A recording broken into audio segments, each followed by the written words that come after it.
warahmatullahi wabarakatuh. Warahmatullahi wabarakatuh. Selamat pagi menjelang siang, kembali bertemu di channel YouTube-nya Romli DJ Official.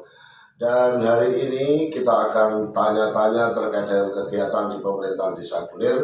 Dan oleh karena itu saya beserta bapak-bapak perangkat desa hari ini akan memberikan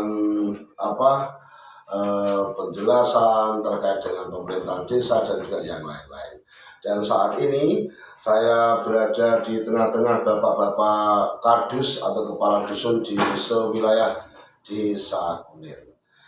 Selamat siang bapak-bapak sekalian. Ya, selamat siang, Pak. Selamat siang. Ya. Nah, kalau kita lihat wajah-wajah beliau ini sangat berseri semua. Ini menunjukkan beliau semangat kerjanya luar biasa. Semangat 45. Semangat 45. Dan yang pertama kali ingin saya sampaikan, ingin saya tanyakan kepada teman-teman atau bapak-bapak perangkat desa Kunir ini.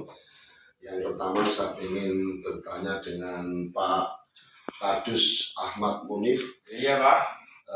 Ini beliau adalah salah satu kardus di RW 08, tepatnya di Dukuh Cangkring. Pak Munif, selamat siang Pak Munif. Selamat siang, Pak. Selamat siang. Maskernya boleh dibuka sedikit, Oh, padahal iya, nanti Pak. gak cetol. Iya, oke. Mohon izin untuk semuanya.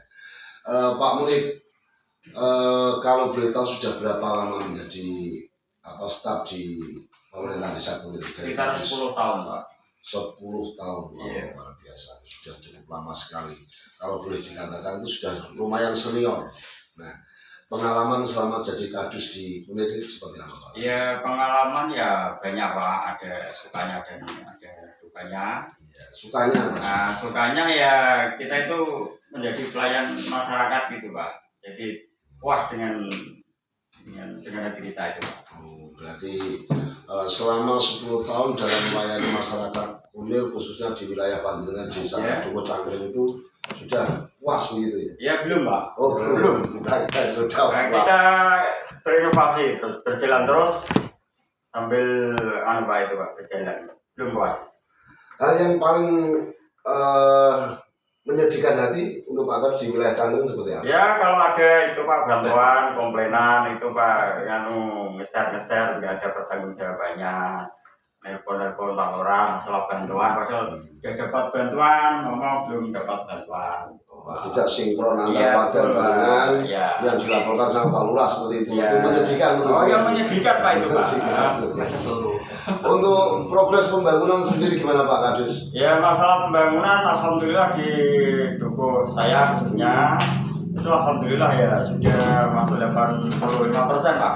85% Iya. sudah Iya. terrealisasi. Ya tercover, Pak. Sudah hampir semua merata gitu. Iya, Pak. Alhamdulillah, berarti tinggal progres ke depan apa yang mau diusulkan? Ya, kedepannya saya ingin itu, Pak, Kutogoro supaya bisa terlaksana. Gapura pembatas. Iya itu, Gapura pembatas.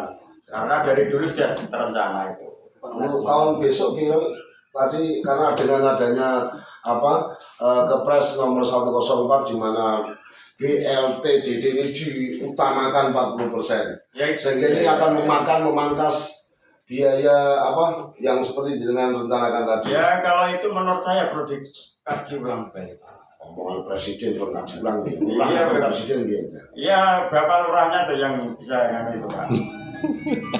Mungkin bisa disampaikan di sini Ya, harapan saya ya, 40% dari Pak Presiden ini. harapan saya ya itu dengan peraturan-peraturan seperti itu bisa Dikaji ulang terus menurut itu wilayah masing-masing kan ada desa yang itu seperti apa keadaannya kan tidak sama gitu, Pak. Antara kota satu dengan kota Ya, lain, betul. desa satu dengan desa lain, mestinya ekonominya juga berbeda. Kalau aturan digebuk roto 40% mesake. Iya, Pak. Nah, seperti itu. Dan harapannya Pak Kardus ini intinya supaya 40% itu bisa dikaji ulang sehingga menjadi berapa persen? Ya paling enggak itu ya 10%. Oh, 10% saja. Semoga Pak Menteri mendengarkan. Dan nanti insya Allah saya kirim ke kementerian juga. Iya, Pak. Dari Pak Presiden biar mendengarkan, teman-teman DPR RI bisa ngasih masukan, karena ini kan belum dilaksanakan. Iya. Kepres itu, jadi siapa tahu karena Ini kan cuma muskulan. banyak warga di Dukuh Panjenengan ini di Cangkring menghendaki gapura itu. Oke. Terima kasih Pak Kadus. Sama-sama Pak. Ada pesan-pesan untuk Pak Lurah. Ya untuk ini jujur saja. Ya untuk Pak Lurah kedepannya semoga lebih baik, lebih sukses untuk membangun desa Kunir. Oke. Selama dipimpin Pak Lurah gimana? Yo ada sukanya, ada dukanya sih Pak. Dukanya saja seperti apa? Yo orangnya tegas gitu Pak. Itu sangat menyedihkan ya. Sangat menyedihkan Pak. Oke, terima kasih Pak Kadus Munib. Iya Pak. Iya. Sekarang saya beralih di sebelahnya Pak Kadus Munib. Di sini ada Kadus yang paling senior. Usianya kalau tidak salah sudah berapa ini Pak Amirin? 56. Sudah 56 tahun. Sesuai dengan KTP-nya Pak. Sesuai dengan KTP. Kalau administrasi sesungguhnya mesti lebih. Oke. Ini Pak Kadus Amirin. Ini adalah yang membawai Dukuh Bandung Lor RW 03 Desa Kunir Kecamatan Lembang Kabupaten Demak. Ini beliau kelihatan masih muda walaupun usianya sudah 56 tahun. Ada beberapa pertanyaan Pak Kadus. Kalau tadi Pak Muni sudah kita tanyakan terkait dengan suka dukanya jadi pembantu kepala desa di tingkat wilayah. Pak Kadus Amirin sendiri sudah berapa tahun untuk memimpin di wilayah Bandung Lor ini? Dari 93 kita diangkat menjadi kepala dusun Pak Lurah. Sampai sekarang yang mungkin ada hitungan mungkin ya 28-27an. 28 tahun. 27 tahun 28 tahun. Sekitar itu lah.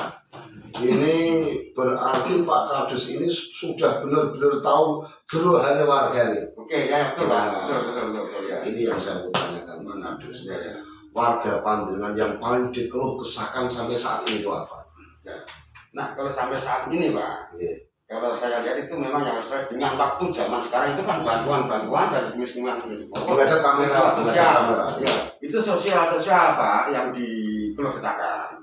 Lain daripada itu, sekiranya itu ya saya kira itu saya sebagai analisa juga ya nggak ada masalah. Tapi hanya sosial. Jadi bantuan sosial, kenapa kok masih dikeluhkan itu? Di antara sosial, itu yang menurut pengamatan saya sebagai kepala dusun Pak Lurah, tidak sesuai dengan yang namanya tempat sasaran. Karena yang saya amati adalah, kalau memberikan nama-nama tersebut tidak melalui dari yang tingkat RT atau tingkat kadis. Jadi semata-mata ada paket dari atasan, sekalipun jadi kadis tinggal membagikan undangannya. Nah inilah yang saya sangat kalau misalkan yang tidak tepat. Itu yang dari desa atau yang dari dinas sosial? Nah, itu ya jangan dari dinas sosial. Kalau dari desa kalau itu memang sesuai dengan tepat pilihan-pilihan RT RW tepat, tidak ada masalah kalau dari desa. Berarti yang menjadi keluhan saat ini adalah bagaimana bantuan-bantuan ini sesuai dengan keinginan warga yang tepat sasaran. Ya. Tapi jangan lupa Pak Kadus, ini kalau udah salah ini. Itu kan dulu dari dinas sosial itu kan atas ajuan juga dari desa. Ya. Tahun 2015 kalau tidak salah. Itu jangan yang mengajukan apa tidak itu. Itu melalui sensus statistik Pak. Semuanya merata disesuaikan dengan keberhasilan dan penghasilan rakyat dan kondisi rakyat. Disitulah kalau sekarang dibantukan pada rakyat, desanya tidak melalui RT RW atau kadus, makanya hasilnya seperti ini. Itu. Ini berarti kebijakan yang diambil dari dinas sosial itu selama ini kurang tepat. Ya, betul. Itu ya Pak Kadus. Harapan ke depan Pak Kadus untuk dinas sosial.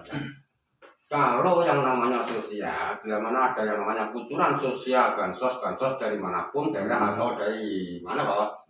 Saya mohon dari Pak Adani atasan harus koordinasi dulu, minimal dengan Pak Lurah, mungkin Pak Lurah koordinasi dengan yang namanya kadus dan Pak RT, itulah yang tepat sasaran. Dan ke depan ini kalau bisa diadakan sensus ulang kembali begitu nih. Itu kan harapannya. Sensus ulang kan termasuk sesuai dengan program pemerintahan Pak Lurah. Karena sensus kan yang menentukan pemerintahan sendiri. Itu kan namanya. Ini yang terakhir Pak Amirin. Selama menjenengan menjabat sebagai kadus kan 28 tahun. Berarti sudah ada berapa kepala desa? Saya perhitungkan mulai dari Bapak Abdul Kamid, Pak Munir, Pak gede Pak Romli ini. Oh. Jadi 4 kali kepala desa. Di antara 4 pemimpin ini menurut pandangan yang sering marah-marah sama kadus itu siapa? Itu hanya karakter manusia, Pak. Oh, karakter manusia. Nah, kalau dipilih dari yang namanya karakter jiwa marah, memang Pak Romli. Oh iya. Saya sudah salut-salut itu lah, Pak. Memang pimpinan harus begitu, saya terima kasih. Oh gitu Ya, ya. oke, oke, oke. Artinya nek Pak Lurah itu marah-marah itu gini tidak masuk hati ya? Ya, nggak ada masalah. Itulah wajar pimpinan toh. Oh, harus begitu Oke, ya. oke. Untuk progres pembangunan selama ini, selama dipimpin Pak Romli seperti apa? Nah, kalau skor di antara 4 kepala desa, Iya. di antara yang namanya tertinggi skornya itu adalah grafiknya Pak Romli memang oke, Pak. Oke, ya. Cuma itu tadi gitu. Oke, ya, ya. Marah-marahnya Ya, itu. tapi itu udah ada masalah. Oh, Itulah harus pimpinan kok. Gitu, gitu. Oke, terima kasih Pak Amirin. Tapi satu Pak, Oh, monggo. ini yang namanya bangunan, untuk Pak fisik itu betul. Iya. Kalau bisa yang namanya bangunan memang betul-betul yang saya harapkan dari mulai pemerintahan pusat. Iya. Yang namanya dukuh itu kan yang belum disentuh oleh pusat kan drainasi, Pak. Oh, saluran. Saluran. Karena kota ada yang namanya Menteri Tata Kelola Kota apa? Oh, iya. Kalau dusun kan belum menyentuh dari menteri tersebut. Kenapa kok Pak Menteri programnya belum dirasakan oleh Desa. desa? Di sini kan harus yang namanya program realitasnya kan harus sampai desa, Pak. Itu ya. Tata kelola kota, di sini harus ada tata kelola desa. Yang sama-sama gitu, Pak. Nanti drainasi bisa bersih semuanya. Artinya jika ini dari pihak yang berwenang itu menonton konten kita Ya, ini, mungkin bisa jadikan masukan. Nek ngono lurah bener atau perangkat desa Solo itu mungkin kurang paham terkait dengan aturan-aturan bagaimana supaya dapat program itu. Nah, mohon untuk yang berwenang pejabat terkait ini bisa ngasih tahu sama kami. Biar antara kota dan desa itu sama. Sama, ya, maksud saya. Oke, terima kasih Pak Amir untuk masukan-masukannya luar biasa. Dan sekarang untuk teman-teman jangan lupa di subscribe dulu biar pemberitaan kabar-kabar yang kita berikan ini semakin berbobot dan bermanfaat untuk kami semuanya. Di sebelah saya saat ini saya berada di samping Bapak Kepala Dusun Bandung Kidul, Pak Jafar Sotik. Assalamualaikum warahmatullahi wabarakatuh. Mungkin masternya bisa cerita Pak, biar warga ini juga bisa melihat, menonton ini. Wah, Pak Sotik ternyata kalau di kantor keren sekali. Nah, seperti itu. 35 tahun, Pak. Apa itu? Usianya. Oh, tak kirain masa kerjanya udah 35 tahun. Pak Sotik, ada beberapa hal yang perlu kita tanyakan di sini sebagai pemberitaan ataupun mungkin bisa ngasih kabar gembira untuk warga kita dan untuk mungkin bisa jadikan pionir untuk teman-teman di perangkat desa sewilayah Kabupaten Demak. Pak Sotik ini sebelum menjabat sebagai kepala dusun, dulunya beliau ini sebelum kepemimpinan dipegang oleh Pak M. Ramli itu menjadi apa Pak? Kaur keuangan, artinya beliau ini ahli utak-utak keuangan. Duit piro, metune piro, dibelanjakno piro, dia paham semua. Ini mungkin ini yang perlu kita perdalam nanti kita tanyakan bersama beliau. Pak Sotik sudah berapa lama menjabat jadi kepala dusun? Menjabat kepala dusunnya dulu. Kepala dusun berjalan 5 tahun ini. 5 tahun. 5 tahun ini tentu mungkin untuk menguasai lapangan, mengerti hati masyarakatnya mungkin beda dengan Pak Munib dan dengan Pak Amirin yang sudah 28 tahun. Suka dukanya jadi kadus seperti apa? Terkait suka duka itu memang semua konsekuensi jabatan ada suka dan duka. Tentu di sini banyak sukanya, banyak sukanya karena kita melihat itu kinerja yang kita lakukan sementara ini yang dikawal oleh Pak Romli itu seperti misalnya itu gas itu di 80. Sehingga di situ kita banyak sukanya soalnya dalam pengertian itu ada tujuan atau ada poin-poin yang bisa kita hasilkan. Tentunya kaitannya pembangunan, kemudian kaitannya pelayanan masyarakat dan seterusnya itu banyak hasil yang diperoleh dari katanya gasnya yang dikencengin itu. Itu sukanya, Pak. Dukanya emang itu akhirnya dengan konsekuensi tersebut banyak waktu yang sehingga kita keluarkan di situ sehingga mungkin berkurangnya waktu dengan Keluarga. keluarga dan seterusnya, itu dukanya. Walaupun itu sebuah konsekuensi, namun itu tetap menjadi sebuah duka. Duka yang kemudian juga sering ketika dimarahi Pak Romli terus kayak gitu. Berarti sama ya, rata-rata Sama mungkin teman-teman dimarah. Namun marah tersebut ya kita pahami, kita maklumi sebuah apa itu, sebuah keseriusan, gambaran ekspresi dari Pak Lurah itu untuk supaya bagaimana tujuan yang diharapkan Pak Lurah itu tercapai, termasuk kinerjanya Pak Lurah. Ini yang sering jadi masalah tadi dua dukuh tadi sudah menyampaikan terkait dengan bantuan sosial. Nah, di Bandung itu sendiri seperti apa Pak Kadis? Sebenarnya masalah itu sama yang dialami itu, walaupun kita baru 5 tahun berjalan ini pun sudah tahu persis gambaran sama yang dialami tersebut. Masalah pun sama, tidak perlu saya jelaskan ulang.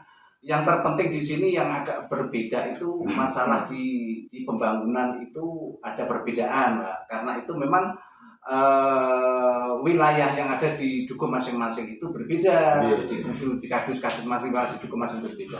Termasuk di sini di wilayah dukuh Bandung Kidul yang kemudian yang berkaitan dengan Bandung Luar itu memang ada wilayah-wilayah pembangunan yang perlu itu serius kita selesaikan, dan di sini saya tahu persis untuk penyelesaian ini sudah dilakukan oleh Pak Lurah, termasuk ketika dulu itu membuat proposal, itu sebuah upaya serius, ada jarak antar desa dari kemudian ke Brakas, kemudian penghubung antar dukuh dan seterusnya, itu kita sudah bersama-sama kan buat proposal, namun sampai sekarang belum terrealisasi.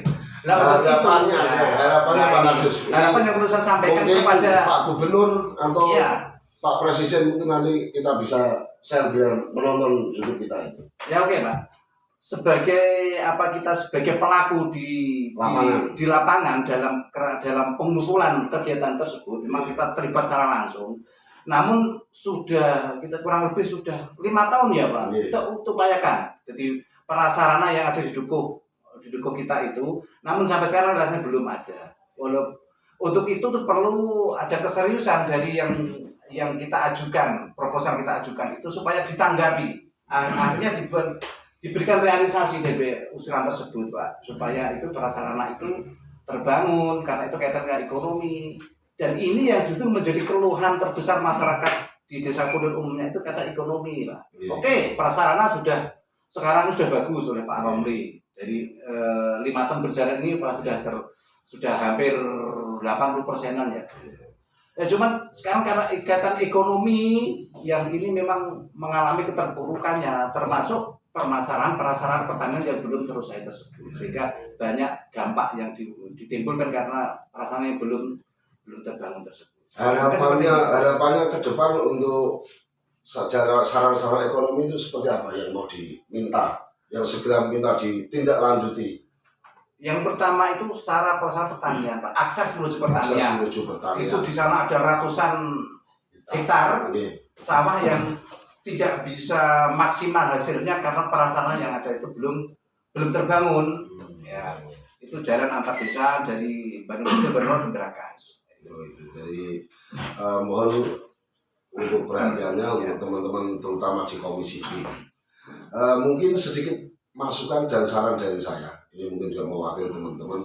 Kalau bisa Ketua Komisi B dan anggotanya itu, baik itu yang dari DPRD Kabupaten, Provinsi, bahkan sampai pusat, sering-seringlah turun ke lapangan. Biar tahu permasalahan di warganya. Terutama yang punya dapil di wilayah Jawa Tengah, khususnya di wilayah Demak. Jadi sektor ekonomi ini adalah penopang kehidupan kita bersama. Oleh karena itu, seperti yang disampaikan dari Pak Kadus Bandung Kidul, apa yang disampaikan itu memang betul, dan mohon untuk kebijakan ke depan biar lebih tepat.